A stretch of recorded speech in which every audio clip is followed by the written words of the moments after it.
안녕하세요. 우리 종암교회 성도님들, 한 주간 평안하셨습니까? 또 하나님께서 우리에게 이 귀한 시간 허락해 주셔서 같이 우리 신앙의 기초, 또 신앙의 토대를 세우는 이런 만남을 가지게 해주셔서 참 감사합니다. 또 많은 분들이 또 참여해 주시고 적극적으로 참여해 주시고 아주 신속하게 참여해 주셔서 감사를 드립니다. 끝나자마자 잘 작성하셔가지고 제출해 주신 분들이 많으셔서 또 여러분들의 하나님을 알고자 하는 열정을 느낄 수 있어서 정말 감사했습니다. 정말 이번에 또 우리에게 주신 이 좋은 기회를 통해서 더 주님을 만나고 또 더 주님을 경험하는 그런 시간 되기를 또 간절히 소망합니다.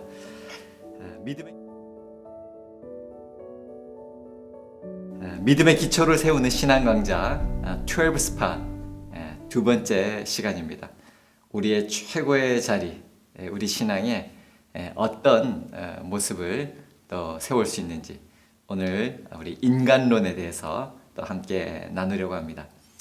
여러분 먼저 오늘 우리 주일 예배 때 또 함께 나누었던 말씀 같이 연동해서 기억하시면 좋겠습니다. 여러분 오늘 주일 설교 제목이 무엇입니까? 기억나십니까? 그러면 우리 한번 유인물에 한번 써보시기 바랍니다. 이번 신앙 기초 강좌를 통해서 우리 교회가 앞으로 우리 교회를 위하여 섬길 리더들, 우리 지도자들은 꼭 이 12 스팟, 이 강좌를, 신앙 강좌를 이수한 분이면 좋겠다. 그런 바람이 있습니다. 그래서 우리 구역 지도자, 우리 구역장님 교사, 그리고 교회학교 선생님들, 그리고 우리 전 부서 또 담당하실 분들은 반드시 이수를 하셔야 그래야 또 사역을 잘 감당하게 되고 또 앞으로도 또 그 일을 주님 주신 사명으로 또 감당하게 될 줄 믿습니다. 오늘 설교 제목은요, 사실 제가 책 제목이라고 아까 말씀드리지 않았습니까? 이 책 누가 썼는지 한번 그 이름을 써보시기 바랍니다. 여러분 이 이름을 알고만 있어도 우리 12 스팟 이 신앙 기초 강좌가 얼마나 수준이 있고 또 사실 이분이 쓴 글이라면 책이라면 여러분 가능한 한 다 읽어보시면 좋겠습니다. 도전합니다. 너무나도 하나님에 대해서 성경에 대해서 잘 말씀해 주시고 또 우리에게 감동을 전해주고 있기 때문입니다. 이 이름을 좀 기억하시면 좋겠고요. 세 번째, 오늘 우리 설교 말씀을 통하여 실로 인간의 본질을 이해하기 위해서는 What is man? 무엇이 사람이냐? 인간이란 무엇이냐? 라고 하는 질문에서 Who is man? 누가 사람이냐? 라고 하는 질문으로 바뀌어야 한다는 것을 우리가 함께 나누었습니다. 그래서 사람이 무엇인가? 이렇게 묻고 우리는 무엇이 될 수 있는가? 무엇이 될 수 있는가? 이렇게 답하며 사람됨을 실천하기를 원하는 것입니다. 오늘 특별히 설교 말씀 중에 우리 Amazing Grace에 대해서 말씀을 전해드렸는데요. 이 Amazing Grace를 작사한 사람이 누구라고 하였습니까? 그 이름을 한번 기록해 보시기 바랍니다. 그리고 우리 찬송가 나 같은 죄인 살리신 이 찬송은 찬송가 몇 장이 있습니까? 여러분 한번 찾아보시기 바라고요. 우리 잠시 우리 성경 강좌를 내려놓고 우리 찬송을 한번 펴서 한번 불러보시면 좋겠습니다. 한번 같이 한번 불러볼까요?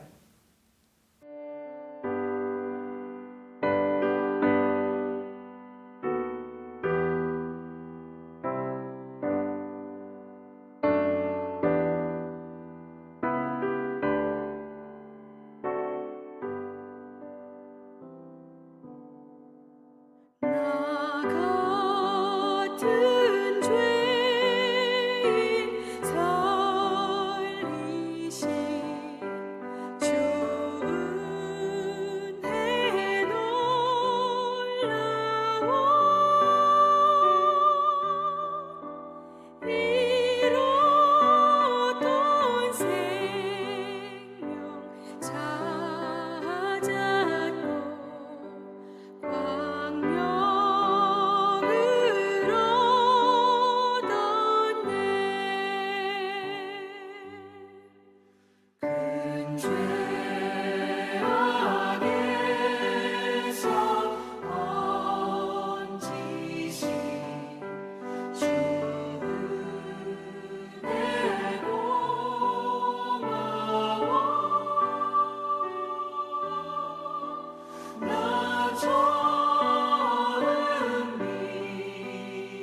여러분, 나 같은 죄인 살리신, 우리가 함께 찬양을 드렸는데, 이 찬송가 가사 매 절마다 나오는 단어가 있습니다. 무엇입니까? 그렇습니다. 참 언제나 그 가사를 생각할 때마다 우리가 어떤 존재인지 깨닫게 해주고, 그래서 더 하나님께 감사로 나아가게 해 줍니다. 은혜죠. 이렇게 하나님으로부터 값없이 받은 선물, 이 빚진 자라고 하는 의식이 정말 하나님께 나아가는 그런 마음을 주는 것입니다. 여러분, 우리가 나 같은 죄인 살리신 우리 찬양을 했는데, 우리가 앞으로 가야 할 길, 궁극적으로 나아갈 길, 우리가 돌아가야 할 곳이 어디라고 찬송하며 있습니까? 장차 본향에 우리는 하나님이 계신 하나님 나라, 우리 본향으로 가는 그런 인생길이다 라고 하는 것을 또 우리 찬양했습니다. 우리가 또 틈나는 대로 이 찬양의 가사를 묵상하면서 우리가 깊이 또 찬양하면 좋겠습니다. 그럴 때 우리의 존재가 어떤 존재인지 깨닫게 해주시고, 이런 자격 없는 이런 죄인을 하나님의 자녀 삼으시고 하나님의 놀라운 하나님 나라 상속자로 세우시는 하나님의 그 놀라운 사랑에 감격하며 감사를 올리게 될 것입니다. 나 같은 죄인 살리신 Amazing Grace, 이 엄청난 이 놀라운 하나님의 은혜 앞에 감격하고 감사로 살아가는 그런 저와 여러분들 되시기를 간절히 바랍니다. 12스팟 믿음의 기초를 세우는 신앙광장, 오늘 두 번째 인간론에 대해서 함께 나눕니다. 이 성경에 나타난 계시는 인간에게 주어진 것일 뿐만 아니라 인간에게 특별한 관심을 기울이는 계시입니다. 자, 여기서 계시에 대해서 잠시 말씀을 나누겠는데요. 이 사전적 의미는 깨우쳐 보여줌입니다. 두 번째는 사람의 지혜로서는 알 수 없는 진리를 신이, 하나님이 가르쳐 알게 함, 이것을 계시라고 합니다. 신학에서 계시는 하나님이 인간에 대해서 자기 자신을 알려주는 것, 하나님이 자기를 드러내는 것을 계시라고 합니다.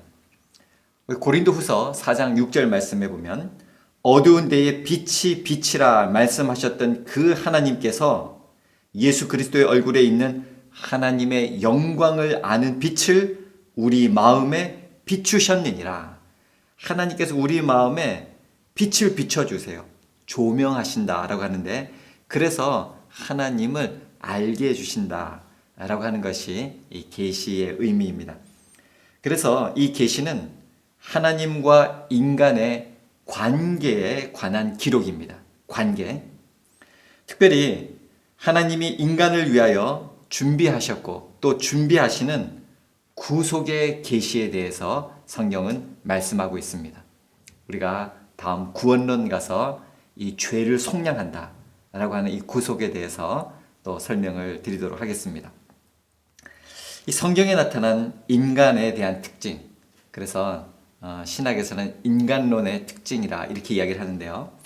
첫 번째, 성경은 인간의 창조를 기록하기 전에 하나님의 경륜, 하나님의 계획에 관해서 말하고 있습니다.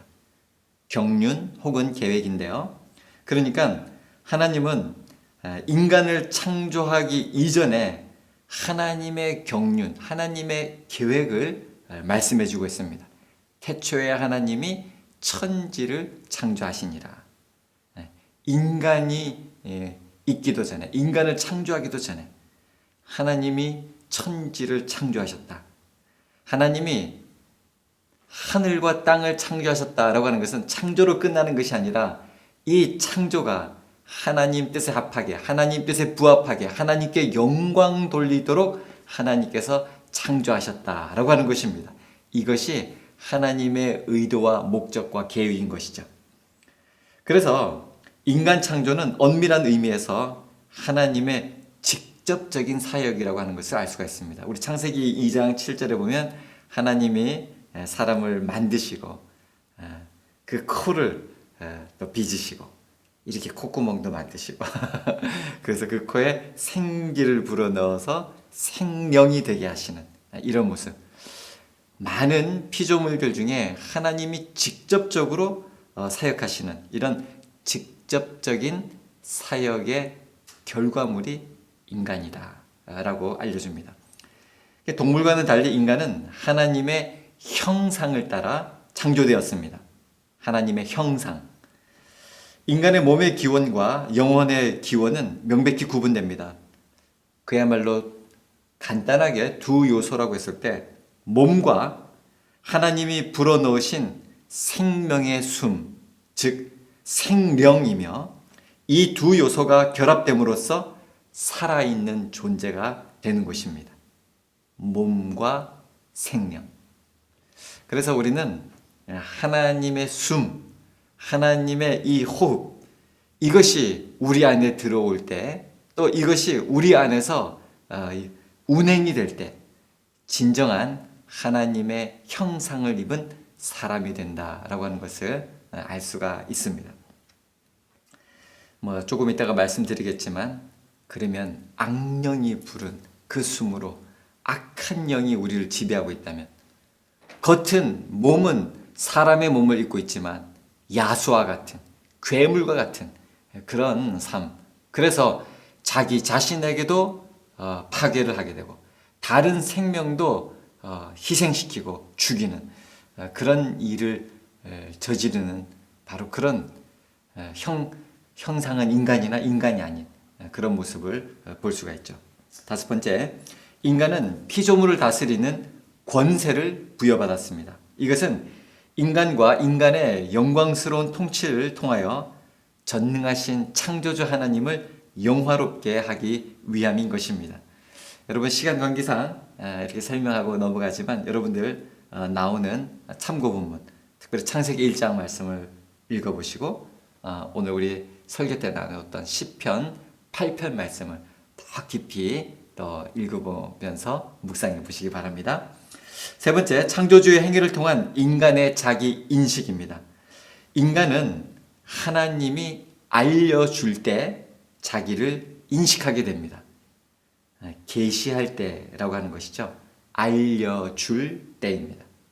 하나님이 알려주셔야 인간은 자기가 누구인지, 어떤 존재인지 깨닫게 된다는 것입니다. 하나님이 빛을 비춰주신다, 조명해 주신다, 이렇게 말씀하지 않았습니까? 그래서 신학적 인간학은 모든 인간이 아담 안에서 일치한다는 것에 대한 인식에서 출발합니다. 아담만 유혹을 받아서 또 그런 잘못된 결정을 하는 것이 아니라 우리도 아담과 같은 존재다라고 하는 것이죠.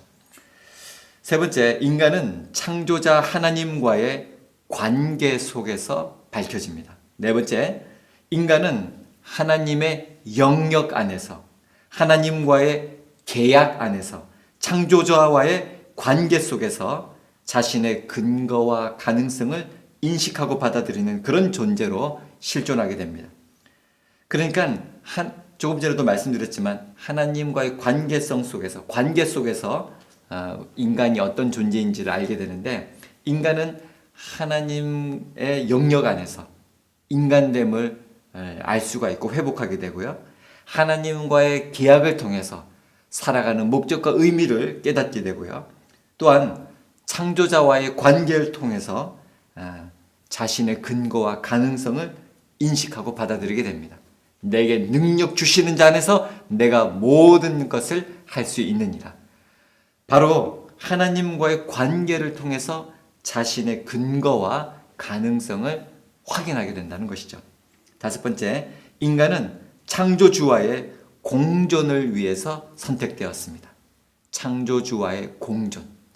참 너무나도 놀랍죠. 인간만이 하나님과 함께하는, 이 세상을 하나님 나라로 만들어가는 하나님 나라의 일꾼, 하나님의 파트너로 부르심을 받은 그런 존재다라고 하는 것입니다. 여섯 번째, 인간이 하나님 나라의 역사와 실현에 참여하도록 그래서 하나님은 인간을 창조하셨다라고 합니다. 그래서 우리는 두 번째, 하나님의 형상으로서의 인간에 대해서 함께 살펴봅니다. 첫 번째, 인간 안에 있는 하나님의 형상이 있습니다. 하나님은 원형이요, 인간은 모형입니다. 고린도전서 11장 7절에 남자는 하나님의 형상과 영광이니, 물론 좀 더 극적으로 대비해서 이야기했지만 여기서 남자는 사람을 의미합니다. 사람은 하나님의 형상과 영광이니. 그래서 인간은 하나님의 형상을 지니고 있을 뿐만 아니라 하나님의 영광을 나타낸다. 이렇게 성경을 말씀하고 있습니다. 하나님의 형상을 드러내고 하나님의 영광을 나타낼 때 참 사람이 된다라고 하는 것입니다. 두 번째, 하나님의 형상은 자연적 본질과 영적 본질로 구성됩니다.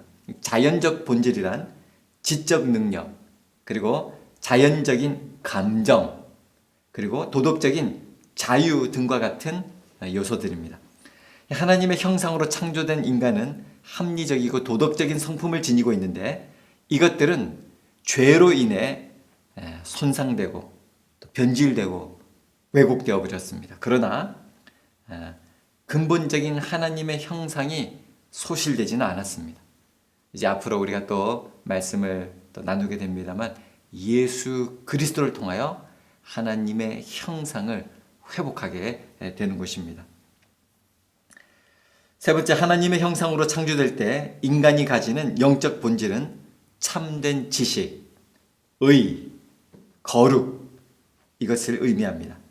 신약 성경에서 인간이 그리스도 안에서 회복되었다고 말할 때는 인간이 원래의 상태, 즉 타락하기 이전의 상태를 말하는 것이죠.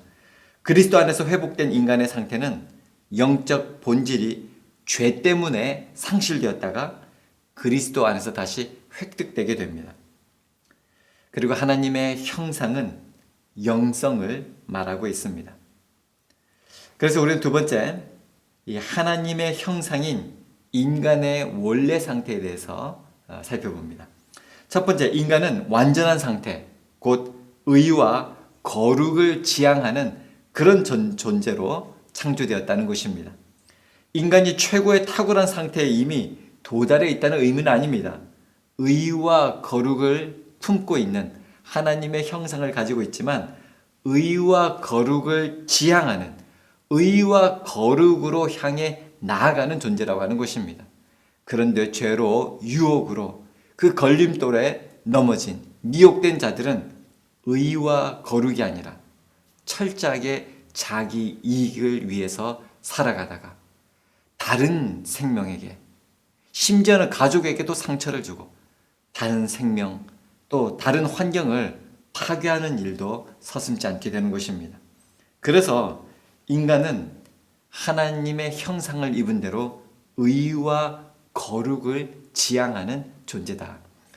우리가 설교 시간에도 말씀을 나눴지만 하나님의 형상으로 하니까 우리가 자꾸 이미지, 하나님의 모습, 그러니까 너무너무 인자한, 그윽한 깊은 눈빛에 수염이 길게 나신 마치 무슨 산신령과 같은 이런 하나님의 모습을 떠올리면서 형상을 이야기한다면 우리가 하나님에 대한 이 본질을 또 놓치고 있는 것이죠. 그래서 인간에게 보여주시고 심겨주신 그 하나님의 형상이라고 하는 것은 의와 거룩을 지향하는 그런 존재다라고 하는 것입니다.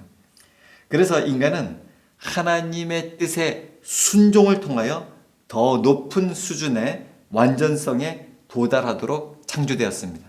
그래서 우리는 그리스도의 장성한 분량이 충만함에 이르도록 우리가 예수 그리스도 주님을 바라보며 나아갈 때 하나님의 형상을 입은 인간으로서 참 사람됨의 모습을 회복하고 나아가게 되는 것입니다. 두 번째, 인간에게 하나님 형상의 상실은 인간 본성의 타락과 손상을 의미합니다. 그래서 오직 그리스도 안에서만 참된 의와 거룩으로 회복되는 것입니다. 그래서 인간에 대해서 이야기할 때마다 우리 인간이 가지고 있는 이 내적인 취약성 또 내적인 격동성으로 인하여 하나님께서 하나님을 닮도록 하나님의 형상을 품고 있는데 그 형상 중에 인간에게는 열정과 또 욕망을 추구하는 그런 마음이 있다는 것입니다.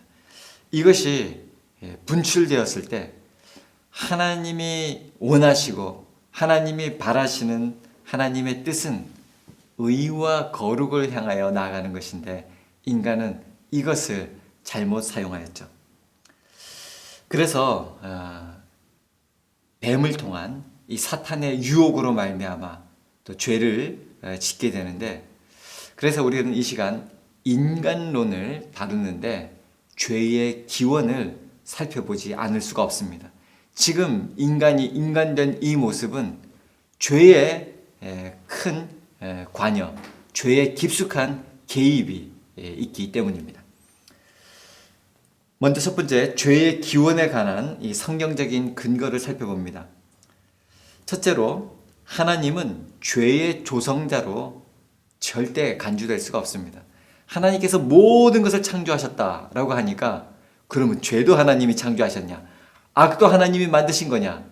이렇게 질문할 수가 있지만 그건 호기심에 의한 것이지 하나님은 결코 선하신 하나님은 그런 선하지 않은 악을 창조하시는 분이 아니십니다.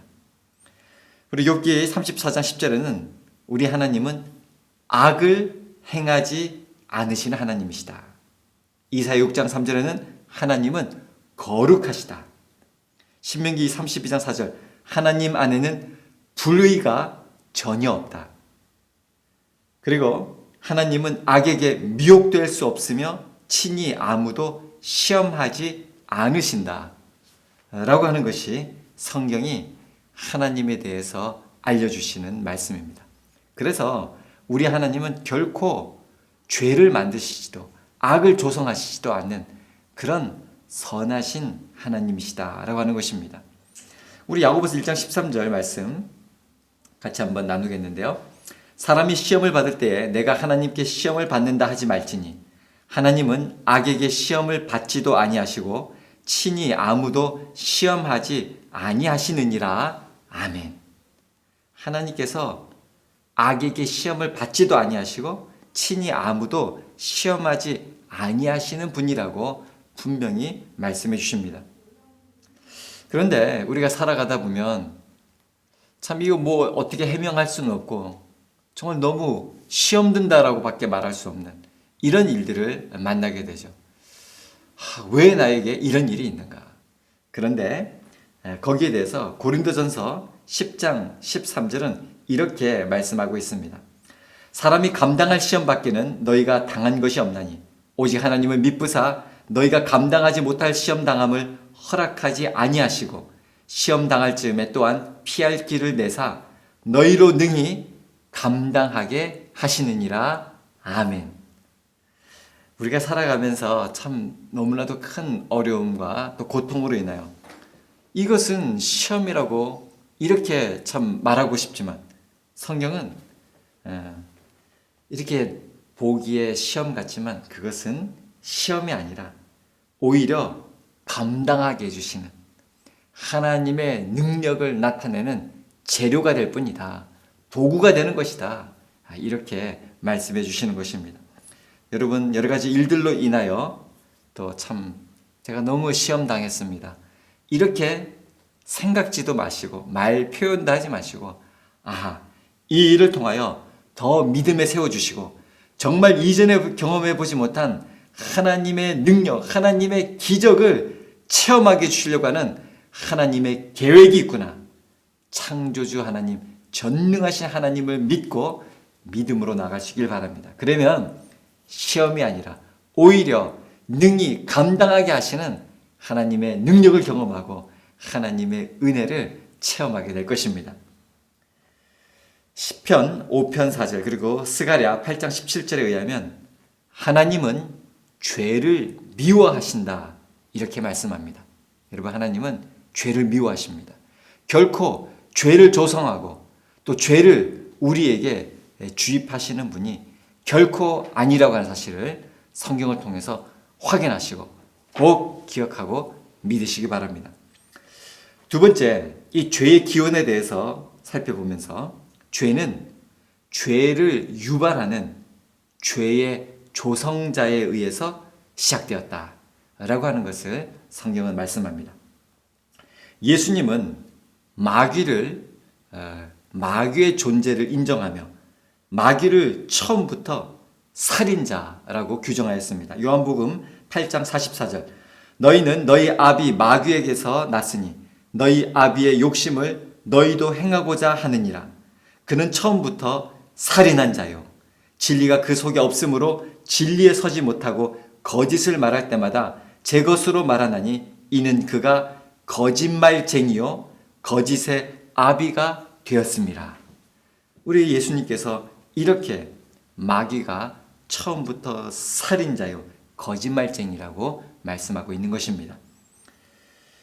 요한 1서 3장 8절에는 마귀가 처음부터 범죄했다 이렇게 말씀합니다.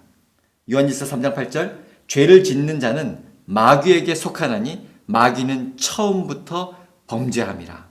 하나님의 아들이 나타나신 것은 마귀의 일을 멸하려 하심이라. 아멘. 그래서 죄는 처음부터 마귀가 지은 것이고 마귀가 범죄한 것이지 하나님이 죄를 조성한 분이 아니시다 라고 하는 것을 말씀하고 있는 것입니다. 참 이 하나님의 이 창조 세계 이 마귀의 개입으로 말미암아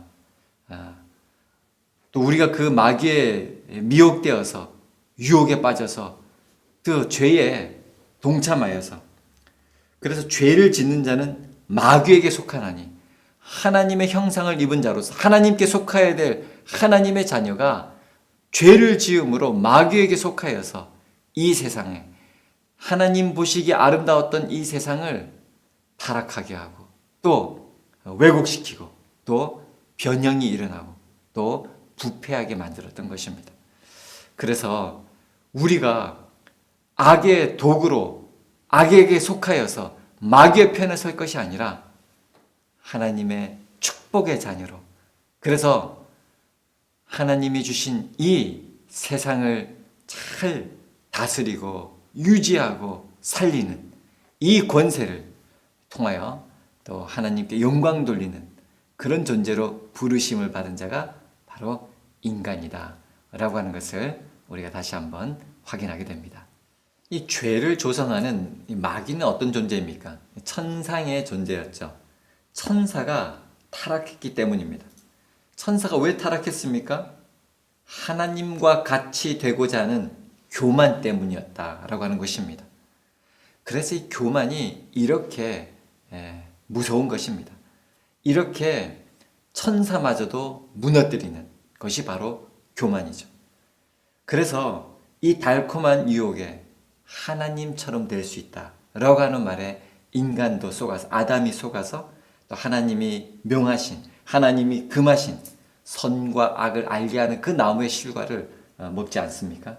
사실은 마귀가 했던 그 말처럼 하나님처럼 되고픈 피조물이 절대자가 되려고 하는 이런 교만한 그런 마음이 이런 일을 낳게 한 것이죠. 세 번째, 인류 안에 있는 죄의 기원입니다. 그래서 인류의 역사 안에 있는 죄의 기원에 관해 성경이 가르치는 교훈은 아담이 에덴 동산에서 범죄함과 더불어 죄가 시작되었고, 죄는 바로 인간의 고의적인 행위라고 하는 것입니다. 고의적으로 그 일을 행했다는 것입니다. 여러분, 우리가 어디에 연루가 되어서 어떻게 어쩌다 보니까 이렇게 이야기하지만 인간이 결심한 겁니다. 인간이 결정한 겁니다. 그래서 죄를 행하기로 선택했기 때문에 죄가 발생하는 것입니다. 여러분, 이 사실을 기억해야 할 것입니다. 모든 죄는 고의적인 행위인 것입니다. 이 최초의 죄로 인해서 아담은 이제 죄의 노예가 됩니다. 이 죄는 영원한 부패를 동반합니다. 그래서 죄에 오염되고 죄에 물들게 되면 그 어떤 것도 상하고 썩고 냄새나고 부패하게 된다는 것입니다. 아담은 인류의 조상으로서 범죄했을 뿐만 아니라 모든 후손의 대표로서 범죄한 것입니다. 아담의 죄는 모든 사람의 죄라고 그래서 말할 수가 있는 것입니다. 이 성경적 죄의 개념을 살펴보면요, 죄는 이 악의 구체적인 형식입니다. 죄는 절대성을 갖습니다. 죄는 언제나 하나님과 하나님의 뜻과 관련되어 있습니다. 하나님을 대적하고 하나님의 뜻에 거부하고 반대하고 대항하고 저항하는 것, 이게 바로 죄의 개념이라고 하는 것입니다. 네 번째, 죄는 죄책과 또 부패를 포함합니다. 다섯 번째, 죄는 마음 속에 거합니다. 여섯 번째, 죄는 단순히 외적인 행위만을 가리키지 않습니다. 죄는 행위와 기질과 상태에 있어서 하나님의 도덕법에 순응하지 못한 것입니다. 이어서 죄에 대한 실제적인 형벌을 살펴봅니다. 첫 번째, 영적인 죽음입니다. 죄는 인간과 하나님을 분리시킵니다. 정말 무서운 일입니다. 견딜 수가 없는 일입니다. 여러분, 어린아이가 엄마로부터 분리가 되면 어떻게 됩니까? 이것은 말로 못할 두려움인 것입니다. 그런데 피조물인 인간이 절대자 하나님을 떠나 있으면서도 이게 무서운 일인 줄도 두려운 일인 줄도 모른다는 것, 얼만큼 우리의 죄가 심각한지를 보여주는 것입니다. 그리고 두 번째, 삶의 고통입니다. 죄는 인간의 삶 전체를 교란시킵니다. 다 어지럽히는 것입니다. 그래서 죄는 우리에게 고통을 가져다 주게 됩니다. 세 번째, 육체적인 죽음입니다. 죄로 말미암아 몸과 영혼이 분리가 되는데 이것 역시 죄의 형벌입니다. 육체적인 죽음은 죄의 결과인 동시에 죄의 형벌입니다. 네 번째, 영원한 죽음입니다. 영원한 죽음은 영적인 죽음의 절정이요 완성이죠.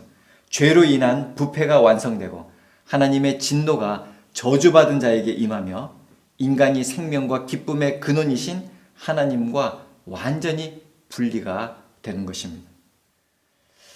참 너무나도 안타까운 일은 예수 그리스도를 통하지 않고서는 우리는 영벌의 영원한 죽음, 그런데 이 죽음은 그저 우리가 이렇게 아무런 것도 못 느끼는 그런 죽음이 아니라 영원히 꺼지지 않는 그 불 가운데 거하는 그런 형벌을 받게 된다는 것입니다.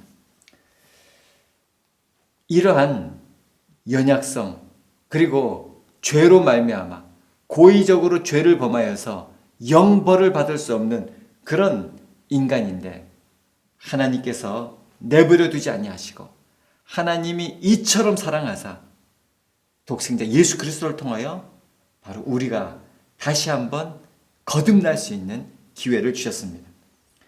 하나님께서는 은혜 언약 안에 있는 인간으로 기회를 주시고 새롭게 하는 것입니다.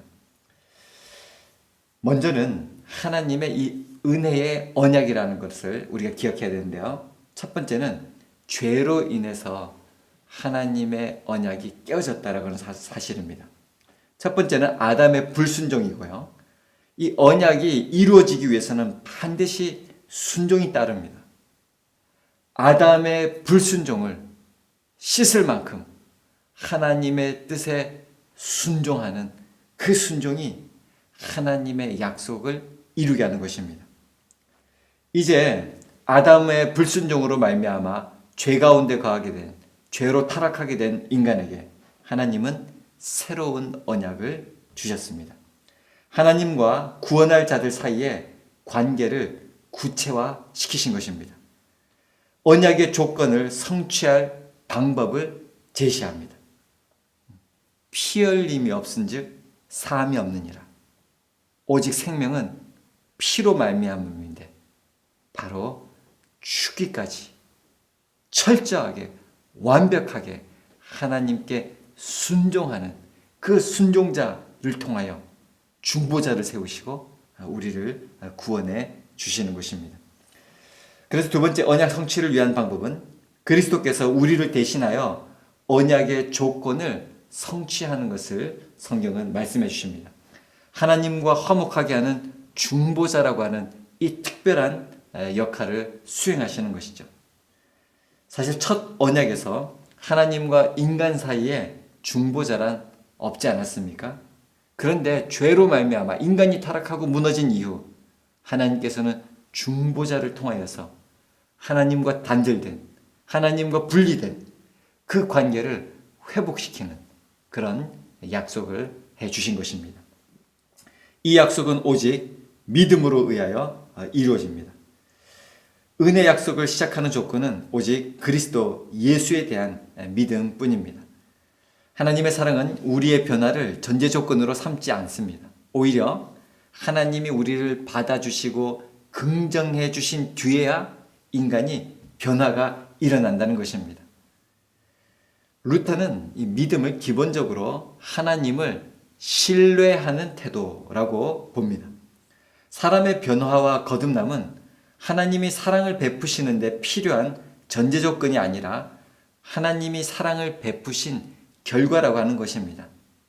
내가 변화되어야 되지, 내가 거듭나야지, 인간의 의지, 선행, 공로로 되는 것이 아니라 하나님께서 먼저 예정하시고 사랑하기로 작정하시고 사랑해 주신 결과 그 사랑의 힘으로 말미암아 일어나는 역사, 변화라고 하는 것입니다. 마치 현명한 의사의 보살핌을 받으며 회복되어가는 그런 환자와 같습니다. 여러분, 의사는 이 바라는 결과가 나온다는 그런 보장이 있어야 치료하겠다고 결심하는 것이 아닙니다. 아, 이 사람 수술하고 치료하고 그럼 나을 것이다. 그런 사람만 치료하는 것이 아닙니다. 도리어 어떻게 하든지 낫게 하겠다. 낫게 회복하게 해주고 싶다. 치료해주고 싶다. 이런 그런 결심, 그런 마음이 바라는 결과를 만들어내는 것입니다. 그래서 우리가 이신칭의 우리가 구원론 때 조금 더 말씀을 나누겠습니다만 이 이신칭의는 오직 믿음으로만 의롭다 여김을 받는다라고 하는 것인데요. 여러분, 이렇게 이야기하는 것은 조금 전에 말씀한 것과 같이 우리가 믿어야지, 아, 내가 믿으니까 나는 구원받는다 라고 하는 것이 아니라 하나님이 베풀으신 그 사랑의 결과라고 하는 것이죠. 오직 예수 그리스도께서 신실하심으로 우리가 의롭다 여김을 받는다 라고 하는 뜻이라는 것입니다. 만약에 내가 믿으니까 내가 구원받는다, 이걸 이신칭이라고 이렇게 생각한다면 너희는 안 믿잖아. 나는 믿는데. 나도 안 믿을 수가 있지만 나는 믿어주기 때문에 나는 구원받는다. 이것 역시 자기의 공로가 되어버리고 마는 것이죠. 우리가 의로하시고 의롭다 여김을 받을 수 있는 것은 우리가 잘 믿기 때문에, 우리가 의로워서가 아니라 신실하신 예수 그리스도, 그분이 의로우시기 때문에 그 하나님의 신실한 사랑으로 작정하시고 우리를 위하여 사랑하셔서 마침내 우리를 구원해 주시는 그 놀라운 열매를 우리에게 허락해 주시기 때문에 우리가 의롭다 여김을 받는다라고 하는 것입니다. 두 번째, 그래서 은혜 언약에 지속적으로 거하는 조건은 예수님처럼, 예수님을 닮아 하나님께 순종하는 것입니다. 그리스도에 대한 우리의 참된 믿음은 우리로 하여금 순종하게 만듭니다.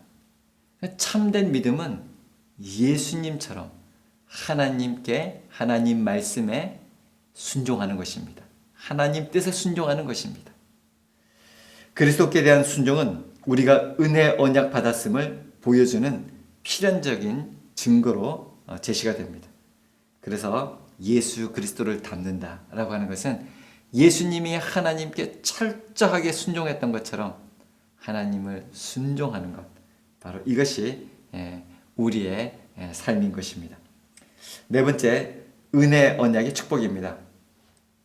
우리는 하나님과 함께하는 영생에 대한 약속을 받았습니다. 하나님이 우리의 하나님이 되시고 우리는 하나님의 백성이 된다는 것입니다. 이것은 구약에서는 할례로 언약이 시작되고 또 그래서 절기와 예식을 지켰죠. 근데 신약에서는 예수님으로 말미암아 세례로 언약을 시작하고 성만찬, 성찬에 참여함으로 관계를 지속하게 됩니다. 이 은혜 언약의 축복은 철저하게 하나님의 은혜, 하나님께서 구원하실 자를 향한 무조건적인, 무차별적인, 무제한적인 은혜에 근거한 것이기에 이것을 은혜 언약이라, 하나님이 우리에게 값없이 주신 선물이다라고 하는 것입니다. 사랑하는 여러분, 하나님이 우리에게 주신 이 귀한 은혜를 기억하십시다. 그래서 우리는 어떤 사람, 어떤 존재입니까? 하나님이 우리를 사랑하셔서 하나님의 형상을 회복하게 하고 그 회복된 하나님의 형상으로서 살아가는 그런 존재다라고 하는 것입니다. 여러분, 아무리 인간의 탈을 쓰고 있다고 해도 그 안에 마귀의 편에 서서 살인과 거짓에 일삼고 살아간다면 그는 인간이 아닌 것이죠. 사람이 아닌 것입니다. 살아있다 해도 야수요, 짐승이요, 실상은 죽은 자입니다. 그러나 우리가 사실 건강하지 못하고 연약한 부분도 있고 또 우리가 많이 가지지 않았다 할지라도 우리가 하나님의 사랑을 입은 자, 하나님이 나를 위해서 독생성자 예수 그리스도를 생명을 다하기까지 우리를 위하신, 그렇게 사랑하신다는 것을 우리가 기억한다면 우리는 하나님의 자녀로서, 그래서 우리의 인간성을 회복하게 되고 하나님의 형상을 담은 자로서 의와 거룩을 향하여 나아가는 삶이 됩니다. 사랑하는 여러분, 우리 12 스팟, 우리 신앙의 최고의 자리에 바로 이처럼 나는 죄인입니다. 나는 용서받을 수 없는 죄인입니다. 그러나 전능하신 하나님의 그 위대하신 사랑이 나를 하나님께서 살려주셨고 죄에서 건져주셨고 이제는 하나님 나라 상속자로 하나님의 자녀 삼아 주셨습니다. 이 놀라운 은혜, 그 사랑을 기억하며 나는 누구인가? 사실 인간은 무엇인가는 우리가 누가 사람이냐 이렇게 생각해 보았고 결국은 누가 사람이냐? 나는 누구인가? 라고 하는 질문으로 우리가 귀결된다는 것을 보았습니다. 사랑하는 여러분, 우리가 인간이 무엇인지, 인간에 대해서, 성경이 말씀해 주시는 인간에 대해서 우리가 말씀을 나눴지만 다시 한번, 그러면 나는 누구인가? 나는 누구인가? 하나님 앞에서, 말씀 앞에서 내가 누구인지 모든 것을 오픈하여서 주님께 나아가십시다. 그러면 하나님께서 진리의 빛으로 지혜의 빛으로, 생명의 빛으로 우리를 조명해 주셔서 우리가 하나님의 형상을 입은 자요, 하나님의 형상을 입은 자로서 이 세상에서 하나님의 영광을 위해 살아가야 할 존재라고 하는 것을 깨닫게 해주십니다. 하나님의 기쁨과 영광을 위해 빛과 소금 되셔서 그런 하나님의 사람으로 이 세상에서 위대하신 하나님의 뜻을 이루고 하나님께 영광 돌리며 그때 주시는 그 엄청난 희열과 기쁨과 행복과 만족을 누리는 그런 삶을 살아가시는 저와 여러분들 되시기를 주님의 이름으로 축원합니다.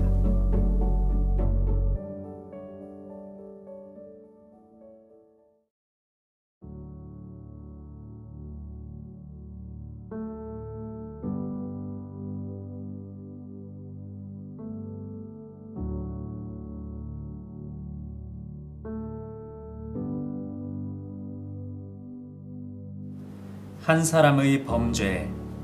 하나님께서 창조한 아담이 에덴 동산에서 범죄함으로 말미암아 아담 한 사람이 심판을 받는 데서 끝나는 것이 아니라 그의 피를 따라 난 모든 사람이 죄인으로 세상에 태어난다는 사실입니다. 로마서 5장 19절에 한 사람의 순종치 아니함으로 많은 사람이 죄인 된 것 같이라고 말씀하고 있습니다. 이를 신학적으로 원죄라고 합니다. 한 사람의 범죄로 말미암아 모든 인류는 원죄라는 죄성을 가지고 태어납니다. 그래서 인간은 날 때부터 죄인으로 납니다. 누가 가르쳐주지 않아도 죄를 짓습니다. 이것은 인간에게 원죄가 있다는 증거입니다. 그러므로 모든 사람은 다 죄인입니다. 하나님의 생명으로부터 단절. 하나님은 아담에게 선악을 알게 하는 나무의 실과를 따먹으면 정녕 죽으리라고 하셨습니다. 하나님께 불순종함으로 아담은 죄를 범한 즉시 영적으로 죽게 되었습니다. 영적으로 죽었다는 말은 하나님의 생명으로부터 단절을 의미합니다. 아담 한 사람의 범죄로 말미암아 모든 인류가 그렇게 된 것입니다. 그러므로 세상에 태어나는 인간은 영적으로 하나님과 단절된 본질적으로 사망의 몸으로 태어나는 것입니다. 로마서 5장 12절에 이러므로 한 사람 아담으로 말미암아 죄가 세상에 들어오고 죄로 말미암아 사망이 왔나니 이와 같이 모든 사람이 죄를 지었으므로 사망이 모든 사람에게 이르렀느니라 라고 하였습니다. 자기 뜻대로 사는 인간. 아담이 하나님으로부터 창조되어 하나님과 화평의 관계에 있을 때는 하나님의 말씀에 순종하고 하나님을 사랑하고 찬양했습니다. 그러나 아담이 하나님께 범죄한 이후로는 자신의 뜻대로 살기 시작했습니다. 자신을 사랑하고 좋은 대로 행하며 자신의 영광을 위해 삽니다. 로마서 5장 19절에서 사도 바울은 이렇게 지적합니다. 한 사람의 순종치 아니함으로 많은 사람이 죄인이 된 것 같이 이사야 선지자도 우리는 다 양 같아서 그릇 행하여 각기 제 길로 갔거늘 이라고 증언합니다. 그런데 사람이 이렇게 된 것은 사탄이 사람들 마음을 조정하여 하나님의 뜻을 따르지 못하도록 한 결과입니다. 마치 하나님께 대해 청개구리와 같은 인생이 된 것입니다. 이것이 바로 우리 자신의 모습입니다.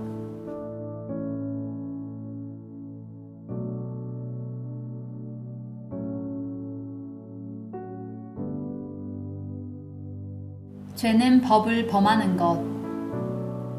하나님은 자신의 말씀인 성경을 통하여 무엇이 옳고 그릇된 것인지 사람들에게 가르쳐 주셨습니다. 하나님의 말씀인 성경을 지키지 않고 불순종하는 것이 곧 죄입니다. 요한일서 3장 4절에 죄는 불법이라고 하였습니다. 죄인된 우리 인간은 하나님의 법인 이 말씀을 온전하게 지키지 못합니다. 그러므로 우리는 하나님 앞에 죄인된 것입니다.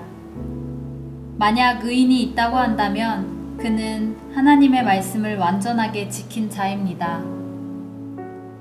당신은 성경이라는 법 앞에서 어떤 사람입니까? 하나님을 사랑하라는 법, 이웃을 사랑하라는 법, 원수를 사랑하라는 법을 다 지키셨습니까? 만약 그렇지 못하다면 당신은 죄인임이 틀림없습니다.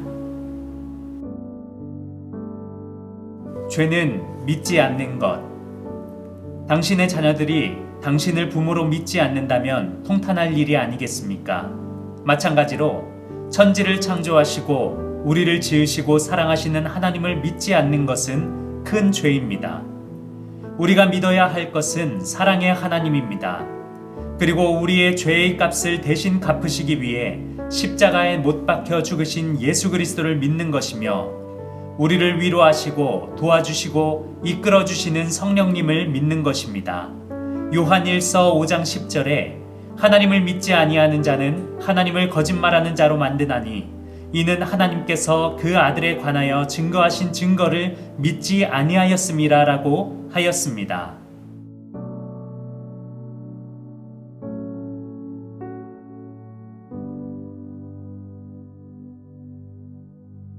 선을 행함. 세상의 많은 사람들이 자신의 죄를 해결하기 위해 선행을 베풀기도 합니다.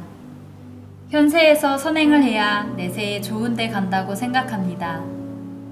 그러나 죄인들의 선행은 선이 아닙니다.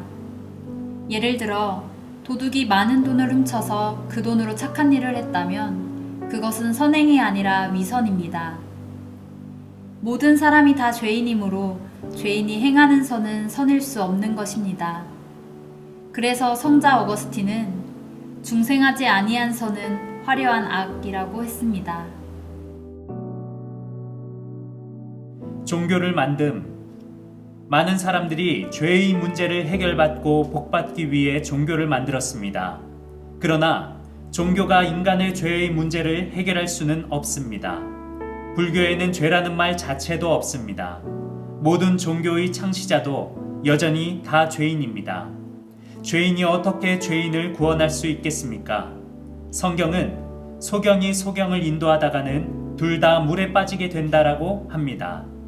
그러므로 오직 인간의 죄를 해결할 수 있는 분은 본래부터 죄가 없으신 예수 그리스도밖에 없습니다. 세상적 성공을 추구함. 죄가 없는 인간은 모든 것에 만족한 상태였습니다. 그러나 죄를 범한 후 인간은 내적 갈등을 느끼게 되었습니다. 내세에 대한 불안과 초조로 참 자유와 행복을 느낄 수 없게 되었습니다. 그것은 하나님께로부터 오는 영적 공급이 중단되었기 때문입니다. 그래서 사람들은 세상적인 성공을 추구함으로 죄로 말미암아 공허해진 내적 문제를 채우려고 노력합니다. 그러나 주님은 말씀하십니다. 사람의 생명이 그 소유에 넉넉한 데 있지 아니하니라.